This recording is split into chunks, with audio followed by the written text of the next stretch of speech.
유도이별을 하는 사람은 대부분 상대방에 대한 감정이 더 이상 없는 경우가 많고 행동만 봤을 때는 벌써 연인 사이가 아닌 것처럼 행동할 확률이 높아요.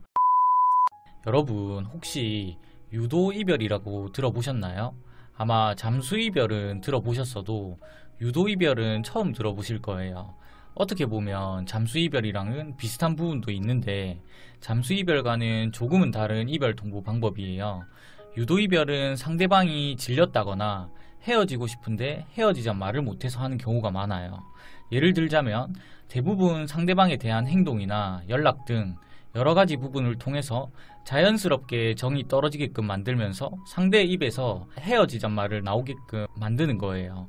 보통 유도이별을 당하는 쪽은 도대체 우리가 사귀는 사이가 맞는 건가? 라는 생각을 많이 해요.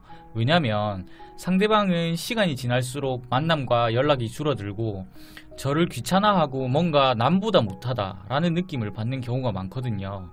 그러면 도대체 왜 유도이별을 하는 걸까요? 제 개인적인 주관은 마지막까지 쓰레기로 남기 싫어서가 아닐까 싶어요. 무슨 말이냐면 보통 유도이별을 하는 사람은 자기가 지금 상대방에게 하고 있는 행동들이 잘못되었다는 걸 알고 있어요. 그렇기 때문에 이별 통보까지 자기가 해버리면 주변 사람들이나 지인들에게 얘 쓰레기다 라는 소문이 나거나 그런 말을 듣게 될까봐 상대방에게 일부러 정이 떨어지게 해서 헤어지자는 말을 유도하는 거죠. 이런 사람들은 가차없이 본인이 이별 통보를 하는 게 맞아요. 유도이별을 하는 사람은 대부분 상대방에 대한 감정이 더 이상 없는 경우가 많고 행동만 봤을 때는 벌써 연인 사이가 아닌 것처럼 행동할 확률이 높아요. 어떻게 보면 그래도 사귄 사이인데 그 사람에 대한 기본적인 예의가 하나도 없다고 봐야겠죠. 이런 사람한테는 매달릴 필요도 없어요. 자기 혼자서 마음의 정리를 다 하고 그따위로 이별 통보를 하는 사람에게 마지막까지 친절할 필요는 없어요. 저는 세상에는 아름다운 이별은 없다고 생각을 해요.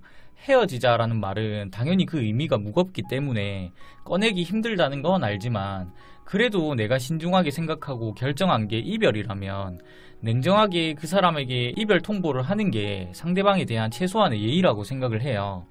근데 유도이별을 하는 사람은 이런 걸 전혀 몰라요. 그냥 마지막까지 상대방에게 상처를 주는 말과 행동들을 반복하면서 언제쯤 이별 통보를 하려나 라는 생각을 할 확률이 매우 높아요. 가장 웃긴 게 뭐냐면 유도이별로 헤어지잖아요. 그럼 주변 사람들이 왜 헤어졌냐고 물어보겠죠. 그러면 이 사람은 뭐라고 얘기를 하냐면 걔가 헤어지자고 하더라 라고 자기가 유도이별 한 건 쏙 빼고 자기 합리화를 시켜서 얘기를 해요. 딱 이 부분만 봐도 유도이별을 왜 하는지 아시겠죠? 이건 내가 그 사람이 좋고 말고 매달리고의 문제가 아니에요. 그냥 이 사람은 마지막까지 나에 대한 배려는 전혀 없었고 그냥 자기 이미지나 그런 부분만 생각하는 사람이니까 절대 미련 가지지 마시고 가차없이 헤어지시고 더 좋은 사람 만나시는 게 현명한 방법입니다.